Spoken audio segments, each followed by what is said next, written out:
ओम स्वाहा।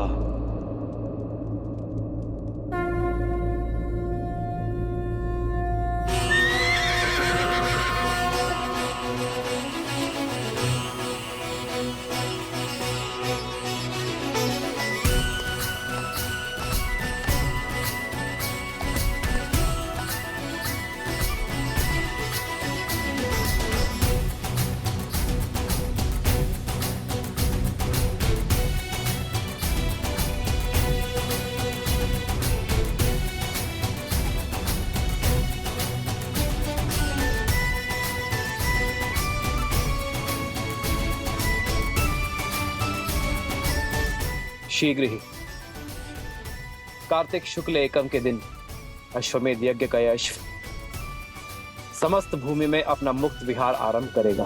जय श्री राम।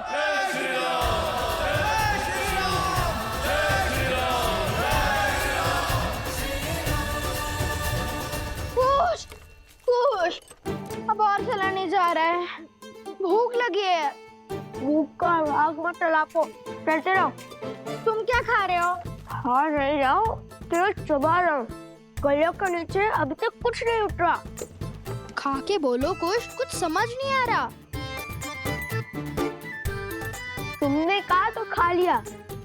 अब तक तो केवल चबा रहा था।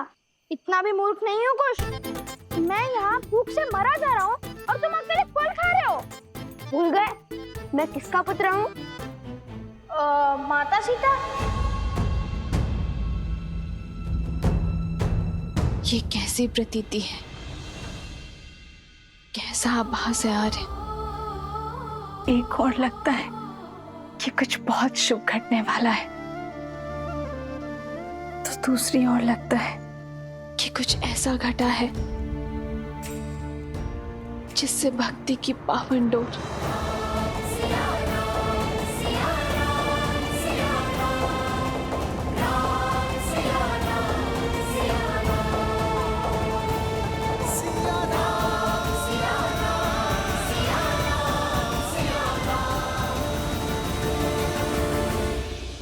बुद्धि के ध्वनि सोम।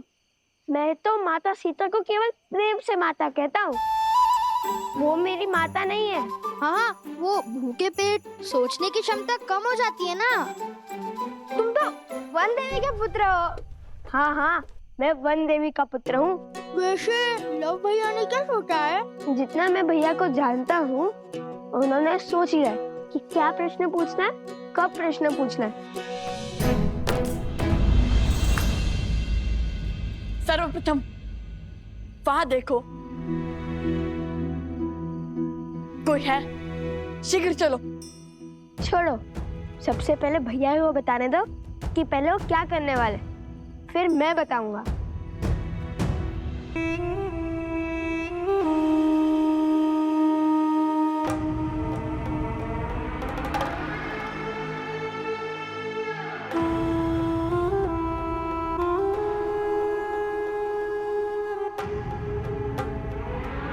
मैं तो साधारण सा दूत हूँ।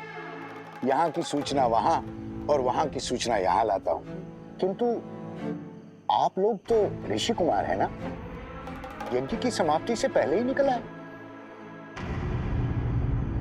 जिस जगह पर हमारी राजकुमारी के साथ इतना घोर अन्याय हुआ, वहाँ हम कैसे रुक सकते हैं? तो आप भी मिथिला से हो? जी। आप भी मतलब? केवल यही है मिथिला से भद्र? मैं भी मिथिला से ही हूँ। मेरे पिताश्री तो राजदूत हुआ करते थे, किंतु मैं सामान्य व्यापारियों की भांति कार्य करता हूँ। किंतु एक प्रश्न है मन में। पूछिए।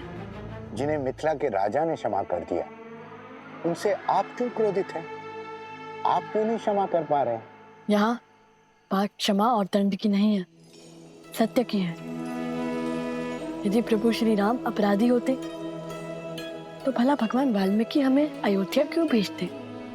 और वो भी कला के बल के साथ। तो फिर निकल क्यों आए? क्या समस्या थी वहाँ? समस्या थी महारानी सीता की अनुपस्थिति। हम वहां से निकल आए क्योंकि एक ऐसा प्रश्न मन में उठा जिसका उत्तर हमें शीघ्र जानना है। महाराज ने महारानी सीता का त्याग कर दिया, किंतु हमें पूर्ण विश्वास है कि ये निर्णय अकेले महाराज का नहीं था, और ये निर्णय यदि महारानी सीता और महाराज राम का था तो ये प्रश्न भी हमें उन दोनों से एक साथ पूछना होगा। इसलिए सर्वप्रथम हमें महारानी सीता को खोजना होगा। ना जाने कितने प्रश्न उठ रहे होंगे उन दोनों के हृदय में, किंतु हारे यदि उन्हें सत्य का आभास हुआ तो मैं उनके मन में आपका पुष्प मुरझाने नहीं दूंगी।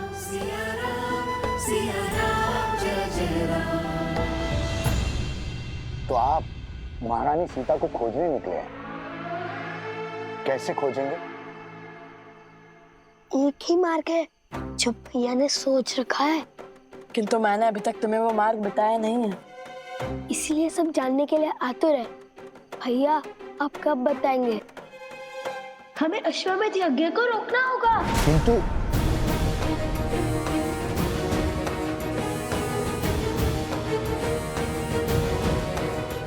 लव, तुमने सच में अश्वमेध यज्ञ के अश्व को रोकने का निर्णय लिया है?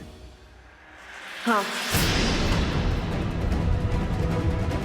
माता सीता को खोजने के लिए हम अश्वमेध का अश्व रोकेंगे।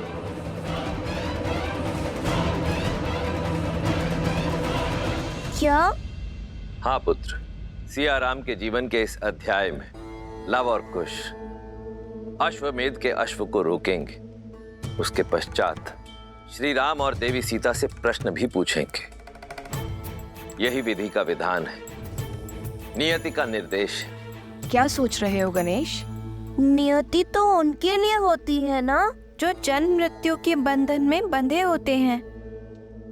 ये उनकी नियति नहीं है प्रिय गणेश, ये तो उनकी योजना है जिसके द्वारा वे समय के अंत तक मानव और मानवता को जीवन जीने का, जीवन के विषय में सोचने का मार्ग प्रदर्शित कर रहे हैं।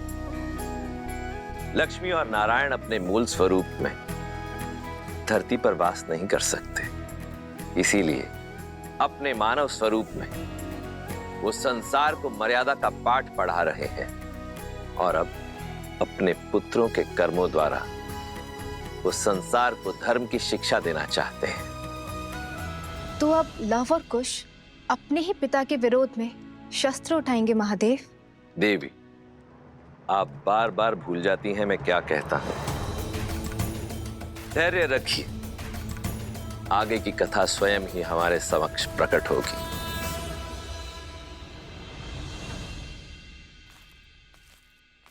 पहुंच गए कुश, वो देखो।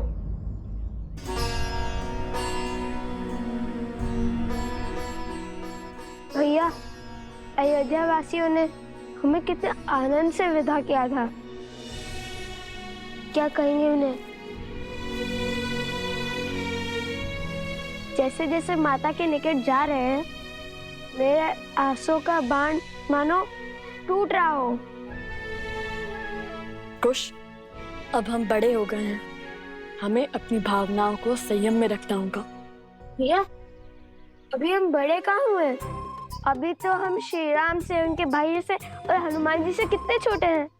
यहाँ तक कि उपगुरु से भी छोटे हैं। पहले भी छोटे थे। पहली बात, बड़ा होने का अर्थ किसी और से बड़ा होना नहीं होता कुश। और दूसरी बात, कोई भी आयु से बड़ा नहीं होता। बड़े तो अनुभव से होते हैं, और भगवान वाल्मीकि के आशीष से हमने तो अनेक अनुभव हुए हैं ना।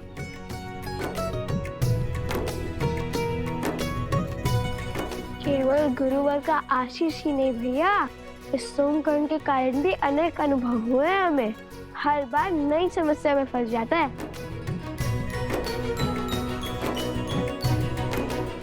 चलो।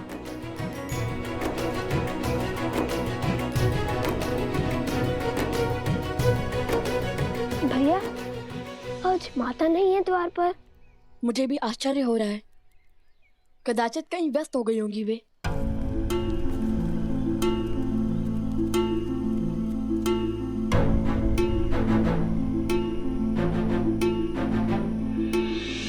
कैसी है श्री राम की अयोध्या? साथ क्या लाए और महाराज से भेंट हुई? प्रजा ने तुम्हारे मुख से राम कथा सुनी? कोई उपहार मिला? जो भी पूछना है सोमकरण से पूछो। आकुश, माता के पास चलते हैं। आज प्रथम बार माता हमारे स्वागत के लिए द्वार पर नहीं आई। लगता है खाली हाथ लौटे हो।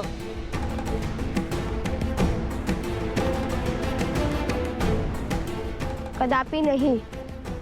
उपहार में जीवन के सबसे महत्वपूर्ण कर्तव्य लाया हूं, जो अब हमें स्पष्ट रूप से दिखाई देने लगा है। आगे क्या करना है पता है हमें।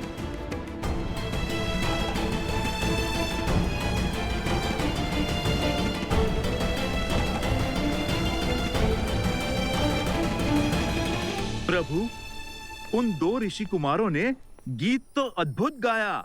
मैं तो अभी तक उनकी धुन में थिरक रहा हूँ प्रभु। प्रभु, उनका गायन और गान असाधारण था। असाधारण तो उनके गुरु है हनुमान, त्रिकालदर्शी भगवान वाल्मीकि। हाँ प्रभु, उन्हीं के आश्रम में तो रहते हैं वो दोनों। मुझे लगता है अयोध्या की सीमा से अधिक दूर नहीं होगा वो आश्रम। सूर्यवंश के इन सूर्य का तेज अयोध्या तक नहीं पहुंचना चाहिए, श्री राम तक भी नहीं।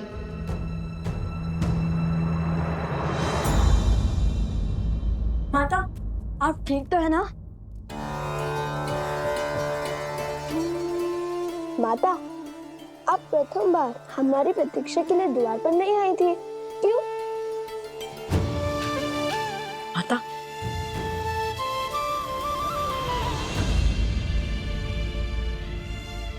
आपका हाथ तो तप रहा है।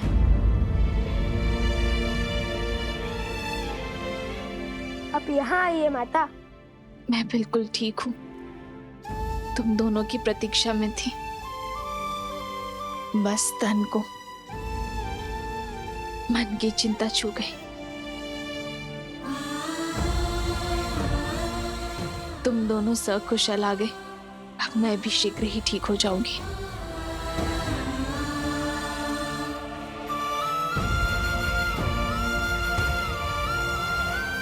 मैं अभी आपके लिए जड़ी बूटी लेके आता हूँ। गुरुदेव ने हमें सिखाया था। आप देखना, आप शीघ्र ही स्वस्थ हो जाएंगी।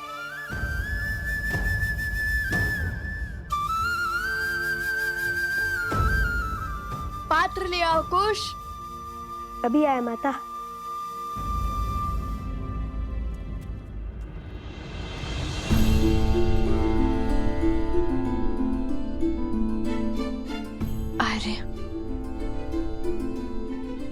मैं इनसे अयोध्या के बारे में कैसे पूछूं?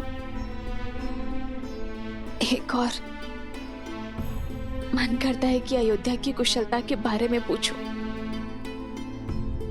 तो दूसरी ओर अयोध्या में हुए उनके अनुभव का विवरण जानने से भयभीत भी है।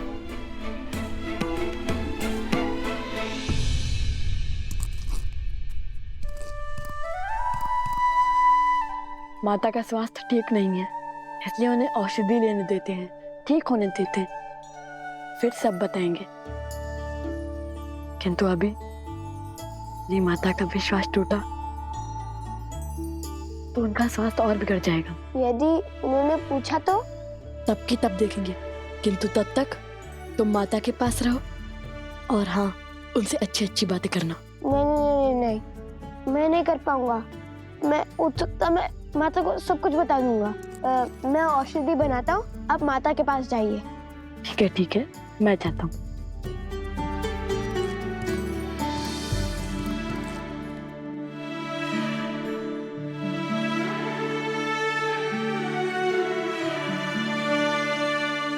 कुश पात्र में बूटी लेने गया है माता। वो हट कर रहा था कि आपके लिए बूटी वही बनाएगा। पुत्र, तुमने कुछ बताया नहीं। कैसी लगी अयोध्या? सब कुशल है ना वहां? हाँ, सब ठीक है, वहां पर सब कुशल है, पूर्णतः कुशल। तुम दोनों ने प्रभु के दर्शन किए? हाँ, अवश्य। हमने उनके दर्शन भी किए, उन्हें राम कथा भी सुनाई और हम उनसे भेंट भी लाया।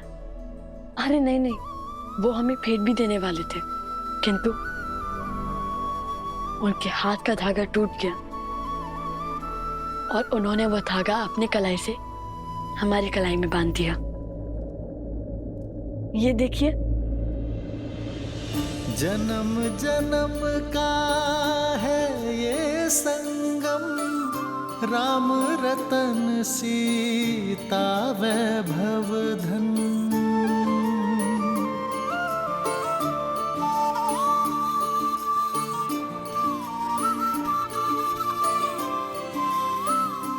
ये धागा महारानी सीता ने उन्हें बांधा था।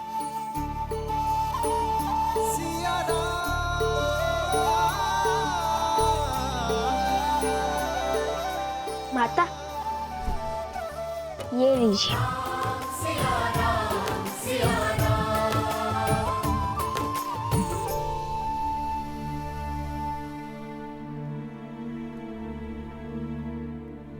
अब आप विश्राम कीजिए माता, हम गुरुदेव से मिलकर आते हैं। कुश, क्या हुआ है तुम्हें? मुख पर इतनी उदासी क्यों है? लाओ, सत्य बताओ मुझे,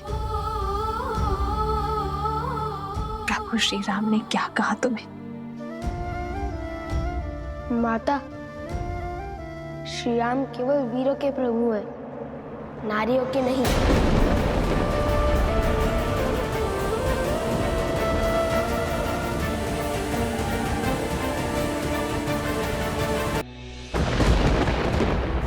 खुश, ये कैसे कटु शब्दों का प्रयोग कर रहे हो तुम?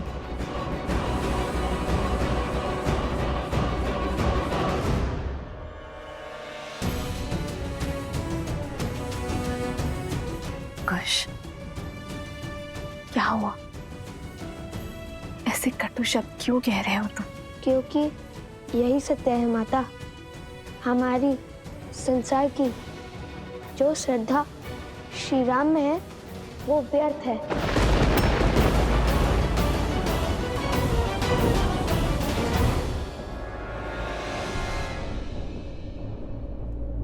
तो अयोध्या से श्रद्धा का अर्थ सीख क्या है मेरे पुत्र?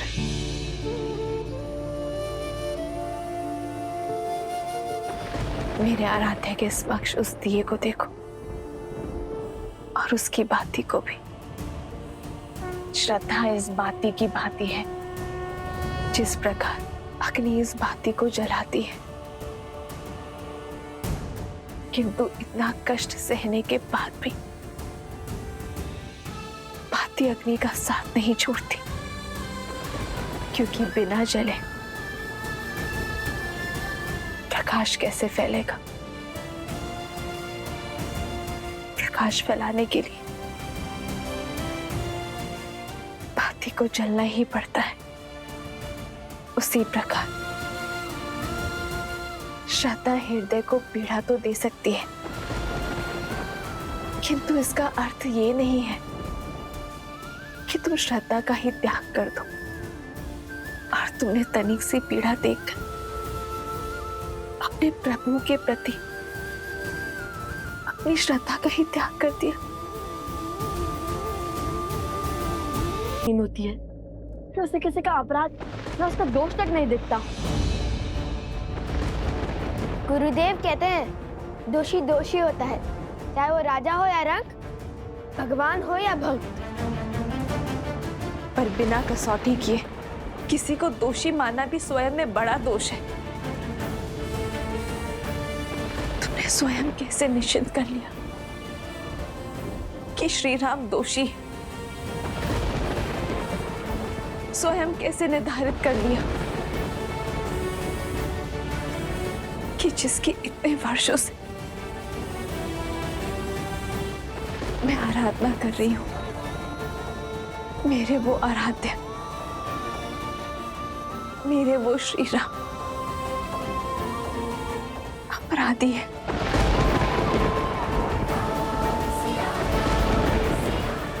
दोष और गुण निर्धारित करने का ज्ञान प्राप्त कर लिया तुमने।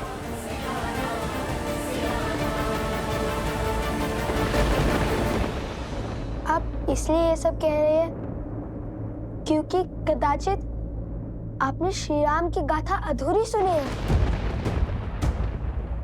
आप नहीं जानती, आपके आराध्य, आपके श्री राम निष्कलंक नहीं है माता। अयोध्या लौटने के बाद उन्होंने माता सीता का त्याग कर दिया था। उन्होंने माता सीता का त्याग कर दिया था।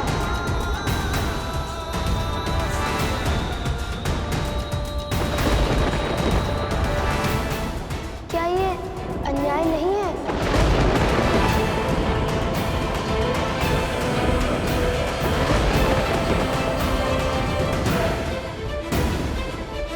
यदि धर्म की मांग वनवास थी तो श्री राम को सब कुछ त्याग कर माता सीता के साथ वनवास नहीं भोगना चाहिए था। सोचिए माता, जब श्री राम ने अपनी अर्धांगिनी को त्याग कर दिया था तब माता सीता के मन में क्या बीती होगी, कितना घोर कष्ट हुआ होगा उन्हें।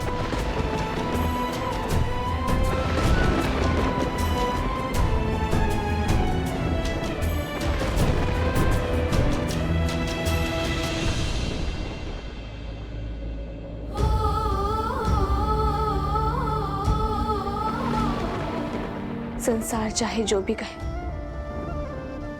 किंतु मुझे पूरा विश्वास है कि आज भी सीता के मन में प्रभु श्री राम के लिए श्रद्धा की अग्नि उतनी ही ज्वलंत है। और मुझे पूरा विश्वास है कि ये निर्णय केवल श्री राम का नहीं, अपितु सीता राम का है, जिसका कारण सही समय पर संसार को ज्ञात हो जाएगा। माता, भैया को भूख नहीं है, सारा भोजन मैं खाऊंगा।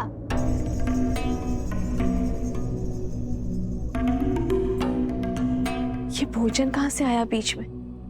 आ गई बस, भैया को भूख नहीं लगी आज। ये दिलाव को भूख नहीं लगी तो उसे स्वयं बोलने दो। और तुम्हें कैसे पता उसके मन की स्थिति? वैसे ही माता सीता के मन की स्थिति आप कैसे जान सकती है माता? इसलिए हमने निश्चय किया है कि हम महारानी सीता को खोजने जाएंगे।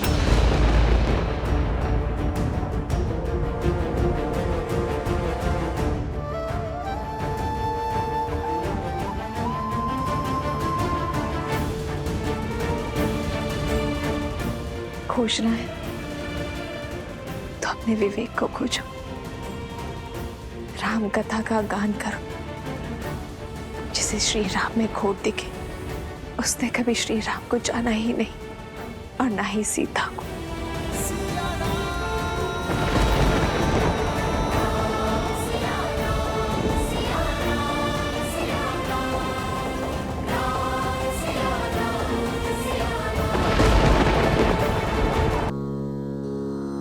संग्रामे समोपोहे राजानं सन्नाहयेदा त्वाहर्षमन्तरे दीति पश्चाद्रथस्यावस्थाय जिमूतसेवा भवति प्रतीकमिति कवचं प्रयच्छेत उतरया।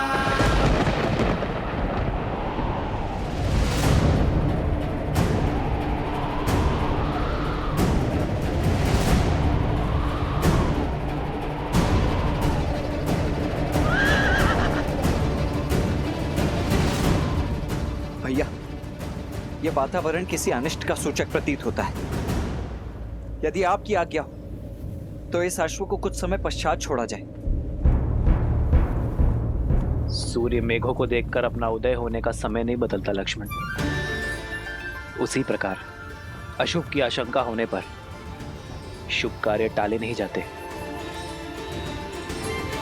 सच्ची मंशा और अच्छे कार्य करने के लिए अशुभ घड़ी भी शुभ हो जाती है।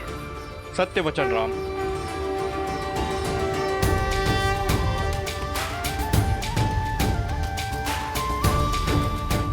ये अश्वमेध का अश्व है जो धर्मात्मा महाराज कौशल नरेश अयोध्यापति श्री राम की संपत्ति है और मर्यादा और धर्म की गति का प्रतीक है। जिसने भी इसे रोकने का साहस किया, धर्म की गति को रोकने के प्रयास का दोषी समझा जाएगा और अयोध्या की चतुरावनी सेना से युद्ध को आमंत्रण देगा।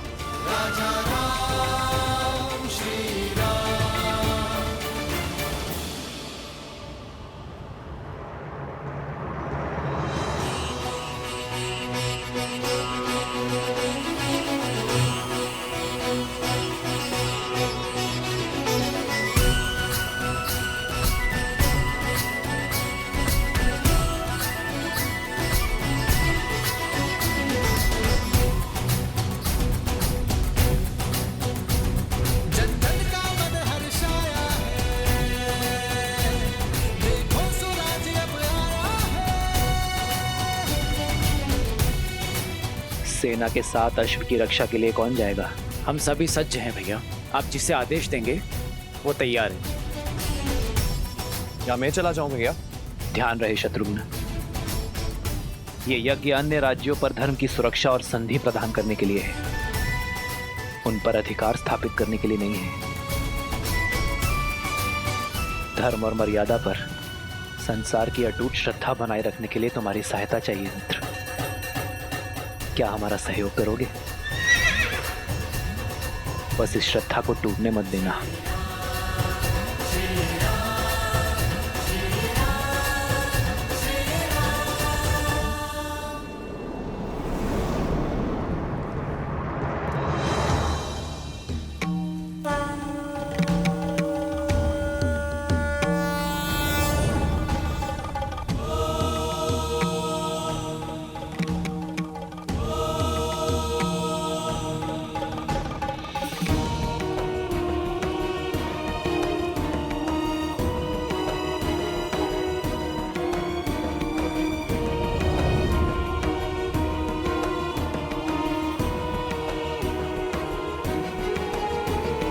प्रणाम गुरुवर।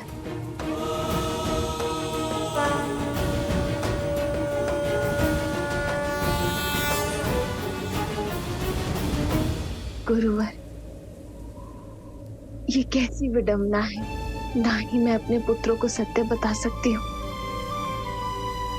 और ना ही मैं उनके मन में उनके पिता के प्रति उठे संदेह को मिटा सकती हूँ। श्री राम के प्रति उनकी भक्ति और श्रद्धा में लग रहे गुण को मैं कैसे हटाऊं गुरुवर? भक्ति लगती सरल है वन देवी, किंतु है जटिल। परंतु किसी के आदेश से की गई भक्ति में कोई बल नहीं होता। जब संदेह के ताप में लवकुश की भक्ति जलेगी तो स्वर्ण सी दृढ़ होकर निकलेगी। देखना, एक दिन उनकी भक्ति से प्रेरित होकर संपूर्ण संसार श्री राम भक्ति का लाभ उठाएगा। इसलिए उन्हें अपने मार्ग खोजकर आप तक और आपके माध्यम से उन्हें अपने पिता तक पहुंचने दीजिए। श्री राम के निर्देश पर संदेह तो लक्ष्मण जी ने भी किया होगा। ये तो फिर भी आपके पुत्र हैं। आपकी ओर से प्रश्न करने का लवकुश को पूरा अधिकार है। हे वन देवी, आप तो साक्षात प्रकृति हैं, भूमिजा हैं। यदि आप विचलित हुई तो प्रकृति का नियंत्रण ही टूट जाएगा। इसलिए आप धैर्य धरें और मन को शांत कर अपने आराध्य को स्मरण करें। सब शुभ होगा।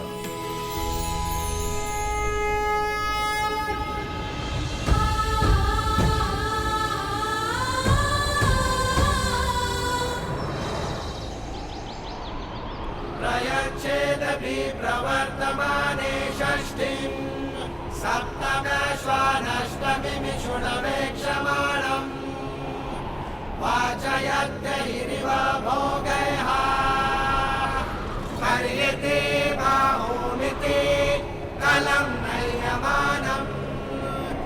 तलं नैयमानं तलं नैयमानं।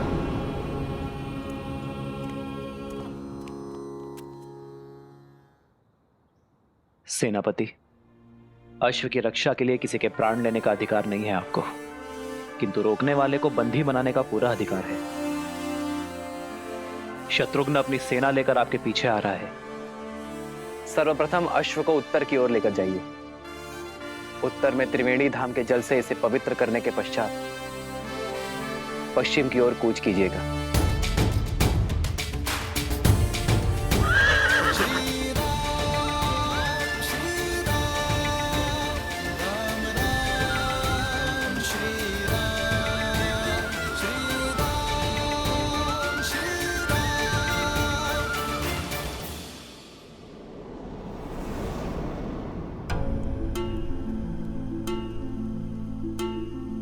जाने कहाँ होंगी माता सीता? लो, माता सामने है और ये उन्हें जगत भर ढूंढने चले।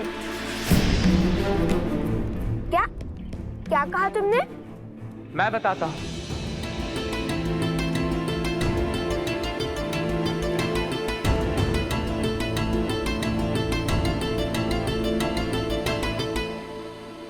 त्रिवेणी धाम अर्थात हमें गुरुदेव ने आदेश दिया है स्वर्ण कमल लाने का। हमें उत्तर की ओर त्रिवेणी धाम जाना होगा।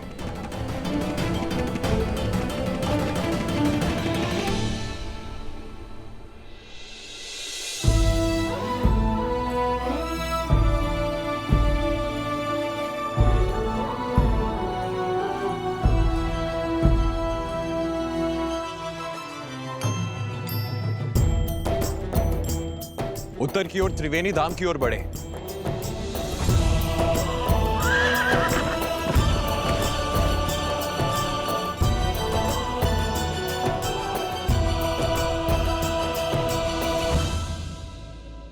यहाँ हम किसी और दुविधा में हैं और गुरुदेव हमें त्रिवेणी भेजना चाहते हैं। गुरुदेव के हर आदेश में गहरा अर्थ छुपा होता है कुछ।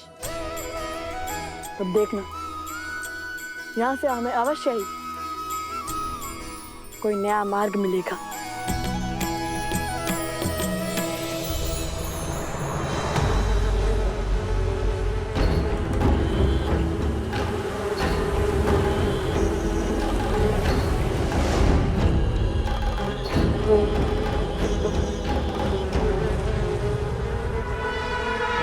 क्या सूचना लाए हो? ठीक है, जाओ पूर्व में बसे परेशी गांव में पुनः असुरी रोग फैलाओ। मेरी माया तुम्हारे साथ है।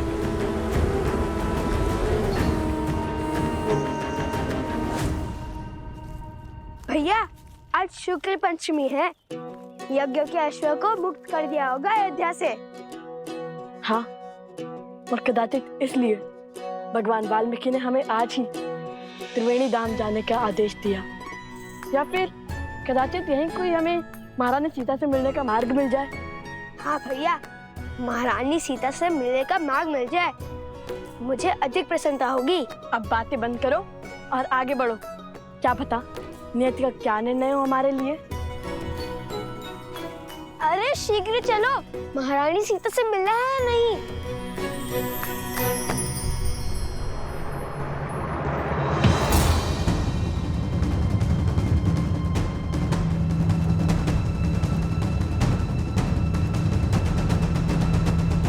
माताओं के गौतम ऋषि के आश्रम में जाने के पश्चात इस महल से बड़े बूढ़ों की छाया उठ चुकी है।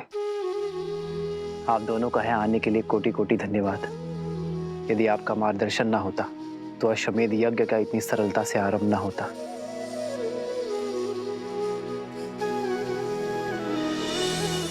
धन्यवाद तो हमें आपका करना चाहिए रहा, इस संसार को अपना सामर्थ्य दिखाने के लिए।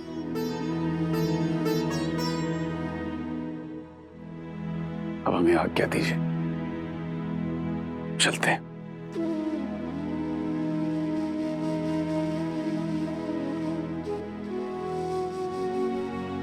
आशा करता हूं माता, आपसे शीघ्र ही मिलना होगा। माता, मन में संदेह नहीं, हर्ष लेकर जाइए।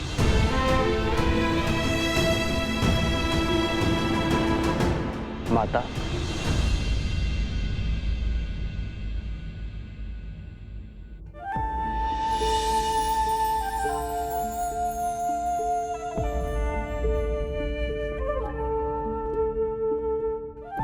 बैठिए माता।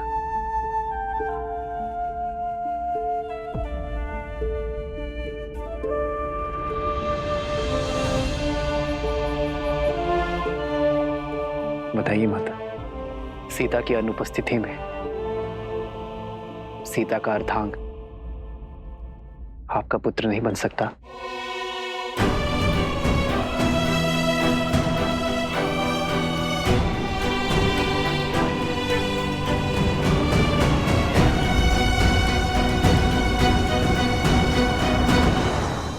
पुत्र,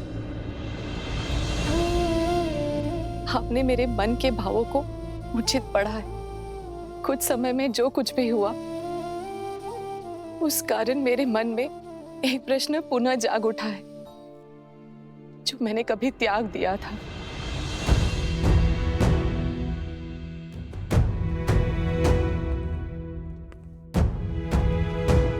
माता, अपने पुत्र से कैसी झिझक?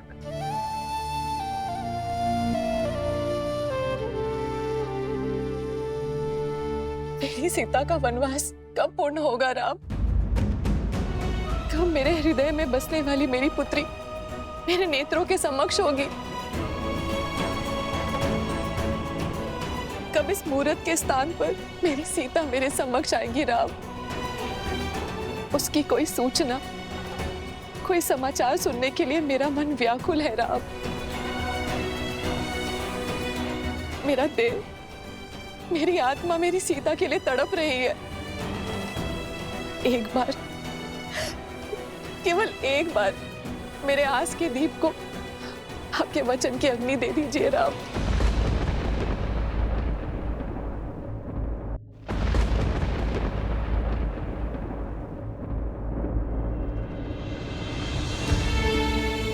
माता, मैंने और सीता ने अपने राज्य के हित के लिए अपना स्वार्थ और साथ त्यागा है।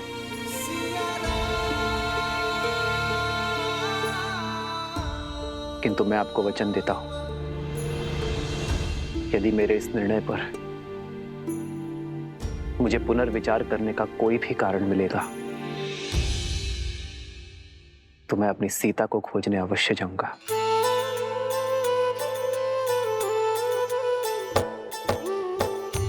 आपका ये वचन मेरे जीवन की शक्ति बनेगा राम,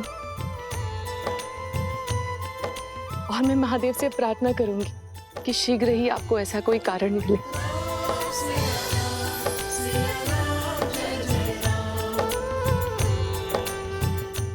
माता, अपनी पुत्री के वियोग के दुख में डूबी एक माता की इच्छा महादेव अवश्य पूरी करेंगे।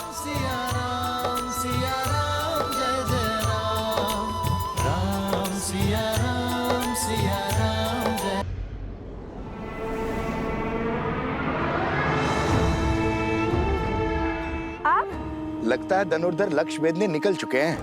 अवश्य। और वैसे भी जिनके गुरु साक्षात भगवान वाल्मीकि हो, उन्हें कैसा विलंब? अर्थात उन्होंने तुम्हें महारानी का पता बता दिया है, या अश्व पकड़ने का मार्ग? नहीं तो ज्ञानी कभी सीधा मार्ग नहीं बताते। उनका हर आदेश अपने आप मार्ग तक ले जाता है। और अभी हमारे गुरुदेव ने त्रिवेणी धाम जाने का आदेश दिया है। महारानी तक पहुंचने का मार्ग तो वहीं से मिलेगा। जय हो भगवान वाल्मीकि की। मेरी मंशा पूर्ण करने की कृपा करे ऋषि कुमार। मैं भी देवी सीता के दर्शन करना चाहता हूँ, मुझे भी साथ ले चले। देखिए, मैं भोजन पका लेता हूँ, मार्ग भी सभी जानता हूँ, और पूरा जीवन इसी क्षेत्र में बिताया मैंने।